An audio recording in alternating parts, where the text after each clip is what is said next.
মা, ধরো তুমি আমাকে অনেক টাকা পয়সাওয়ালা ছেলে দেখে বিয়ে দিলা, যাকে আমি ভালোবাসি না, পছন্দ করি না, তার কাছে কি আমি সুখে থাকতে পারবো?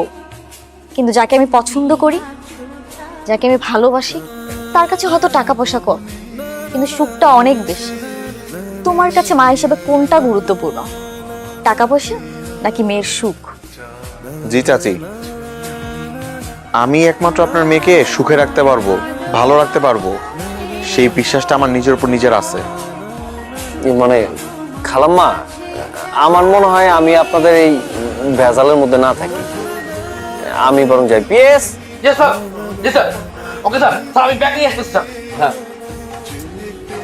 জামিল ভাই, আপনি কোথায় যাচ্ছেন? আপনিও তো মায়ের সঙ্গে এই ষড়যন্ত্রে জড়িত ছিলেন, তাই না? না মানে আমি আসলে বলতেছিলাম কি যে আমার আর এই ভেজালে থাকার দরকার নাই, আমি বরঞ্চ চলেই যাই। স্যার আমি রেডি স্যার, চলো স্যার। কেন চলে যাবেন কেন?